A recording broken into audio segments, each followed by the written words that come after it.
Hi, it's time for another verb of the day. Today's verb is foot. Let's take a look at some of the definitions or ways that we use this verb. The first way you might hear foot used is to describe someone who is traveling to another place by walking, so going by foot. Now, this verb, I wouldn't say, is used as often as just to say to walk somewhere, but you might encounter this verb being used in some literature, especially older forms of it. A second way you'll hear foot used is to mean to add up a column of numbers and write the sum at the bottom. Now, this definition is going to be important for people who are bookkeepers or accountants. Before I was a teacher, I worked in tax law. I had both an accounting and law background, and so I heard this verb being used quite often as it related to people doing various calculations. A third way you'll hear foot used is to mean to pay or defray, so lower the costs of something. So you might also think cover the costs of something. It's pretty common to hear the phrase foot the bill. So it just means someone is paying for the expenses associated with something. A fourth way you might hear foot used is to mean to dance. But I'm going to tell you, I don't see or hear people using this very often.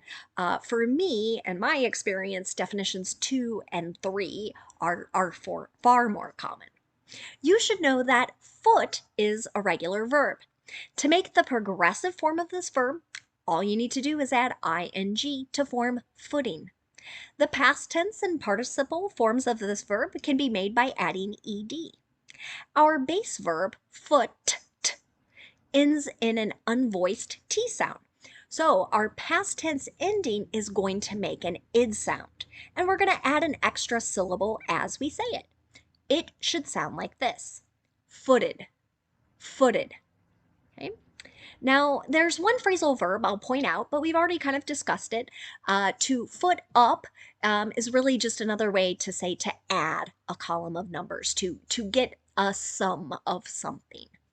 So an example of how you might hear this, and especially, again, in a workplace where you're doing accounting or bookkeeping work, you might hear someone say, foot up these two columns and tell me the total, right? So it's just another way to say, add them up, okay? Now let's practice using our verb of the day in a couple different verb tenses. Today we'll practice the simple past tense and the simple future using will. Let's start with the simple past tense. We use this verb tense to describe a completed action that occurred at some known point in the past. And the nice thing about the simple past tense is that our structure is going to be the same no matter what our subject is. So in the affirmative, we'll have our subject, and then we're going to have that ed form of the verb. You can see that in my example. Their parents footed the wedding bill. Right? So it means they paid for everything associated with the wedding. If I want to make a negative simple past tense sentence, my structure will be to have the subject, then did not, and then the base verb. So notice I'm not using the ed form here in the negative. Here's another example. The company didn't foot the bill entirely by itself.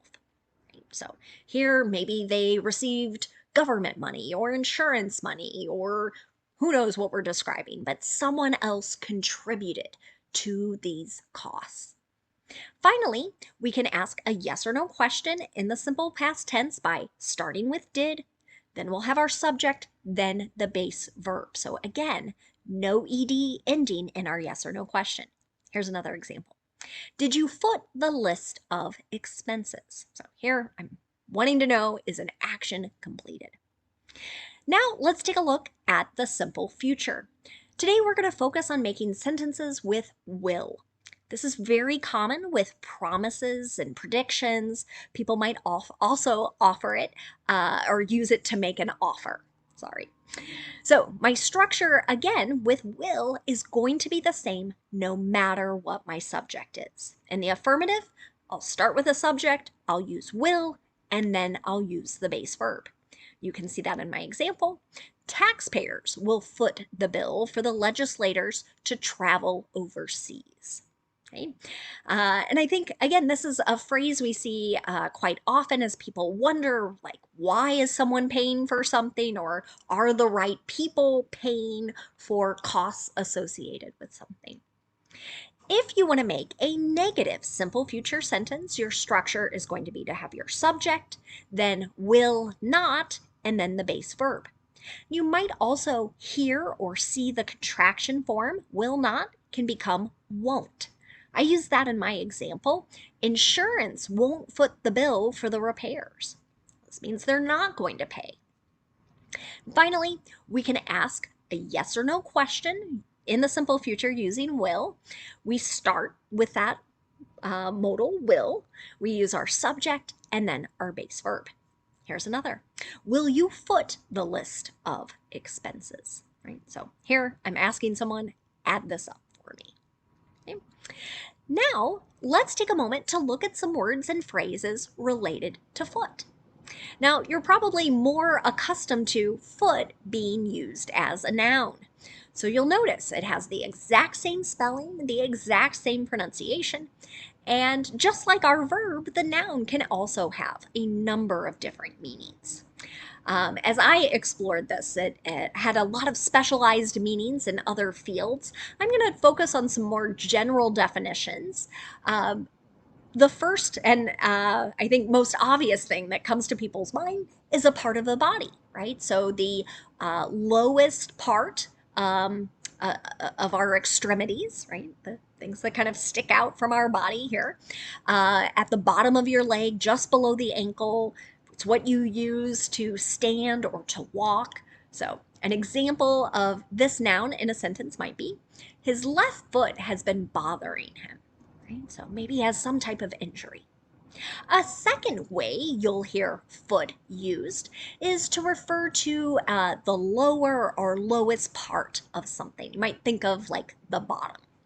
An example of this, I left my shoes at the foot of the stairs.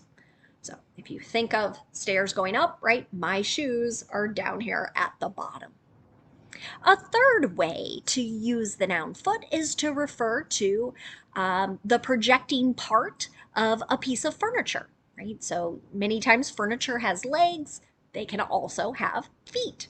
So an example of this, don't run the vacuum over the foot of the chair, right? It might damage it, it might disturb it in some way. And then finally, we use the noun foot to as a form of measurement. So 12 inches makes 1 foot. Okay. And I've got an example sentence here. I'm over 5 feet tall. True statement, just barely, but I am. I should note that this noun is irregular. So foot is a regular verb, but an irregular noun. So you can see some examples here, or one, and I know I've said another. Our plural form of foot, we change the 2 O's to 2 E's, and we make feet, feet. Okay. Now let's take a moment and look at some phrases you might hear with foot. The first you might encounter is to get off on the right foot or get off on the wrong foot. And we're generally referring to how we have started, perhaps a relationship, maybe a task, or something else. Okay, so if you get off on the right foot, you're making a good start. But if you get off on the wrong start, that's bad. Okay, and that's my example here. Sometimes this happens for whatever reason. Maybe I'm talking to people at work, we started a project, it's not going well. So I might say, listen, I think we got off on the wrong foot. Let's start over, right? So let's go back to the beginning and try and start this in a better, more productive way. Another phrase you might hear is to get one's feet wet. Generally, we're using this as someone begins to learn something new or participate in some activity. An example of this, the new coach is getting her feet wet, as are her many new players. So in this sentence, maybe we're at the beginning of some sports season. We have a new coach. The new coaches, maybe it's their first time doing this, right? So they're learning. They're just starting this, and they have new players who are also maybe just beginning to participate. The final phrase we'll look at today is on foot. So this is more common to hear, to note that someone is walking. And many times they're trying to stress this person is walking, they're not driving, they're not taking a bus, they're not using some other form of transportation. An example of this might be, they are traveling on foot for the next few days. Right? So perhaps someone, a group of people here are out camping, hiking, right? So they are exclusively or only traveling by walking. Thanks so much for watching today's video. I hope you have a great day.